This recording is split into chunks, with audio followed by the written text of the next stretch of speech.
Hey Wingman, I am at the Global Strike Power Museum at Barksdale Air Force Base to give you Barksdale's 9/11 story. At 7:42 in the morning, the first tower got hit. 8:02 in the morning, the second tower gets hit. 2 minutes later, the president is told, and at 8:42, the Pentagon gets hit. At 9:29, United 93 goes down, and 9:35, the base starts closing.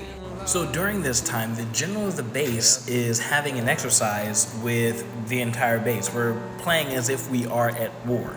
Then he gets a phone call from a young airman saying, "Sir, the United States has just been attacked." And the general thought it was part of his exercise. And they're like, "No, sir, turn on the television." He turns on the television, and that is happening. This painting, called Ground Zero Eagles on Station, shows Lieutenant Colonel Tim Duffy from the 102nd Fighter Wing flying one of two of the F-15 Eagles that was flying over Manhattan that morning. So when the president got told that we were attacked, he was in Florida and he was talking to a bunch of kids.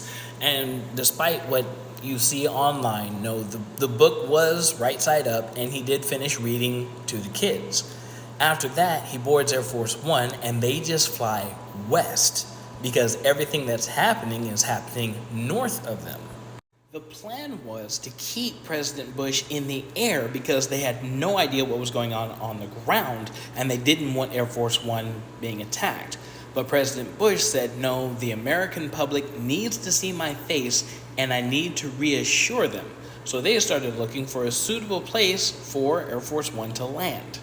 And if you're flying west in Florida, one of the biggest flight lines you're going to see is Barksdale Air Force Base in Louisiana.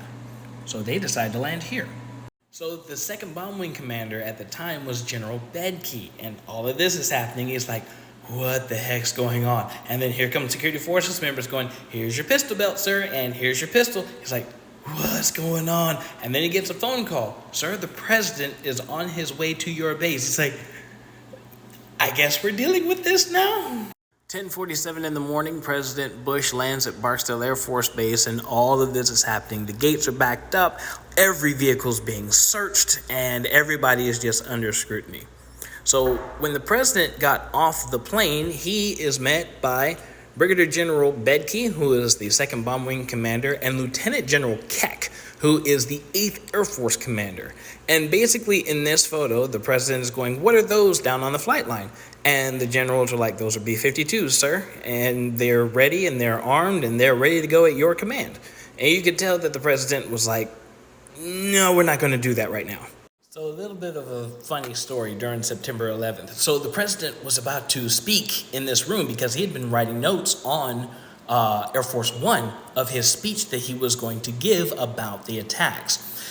The room that he was about to speak in, one of the lights was out. So one of the airmen was tasked to go change out the light before the president shows up. And so, as a good airman, "On it, sir." And he goes out there and he gets up the ladder. He changes the light bulb. As he's coming down off the ladder, the door opens and all these reporters and everybody is flooding into this room. And there's only one way in and there's only one way out. So the airman just laid down his ladder and just stood at parade rest in the other side of the room.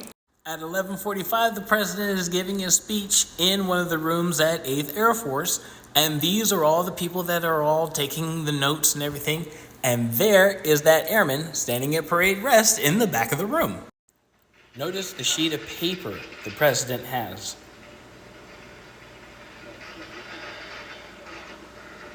This is the speech.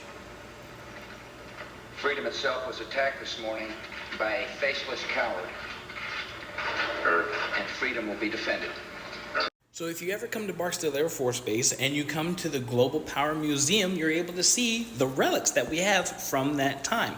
This flag that's behind me was one of the flags that was in the room when the president was speaking. We have the phone that he used. We've got the war clock that was sitting in the back. It's that war clock. And there's a funny story on how we got the lectern back after a fire. Museums are some of my favorite places to be because there are just so many stories to tell that are in the entire room. Well, that's pretty much the story of Barksdale Air Force Base in September 11th. Oh, hell no. Have peace on my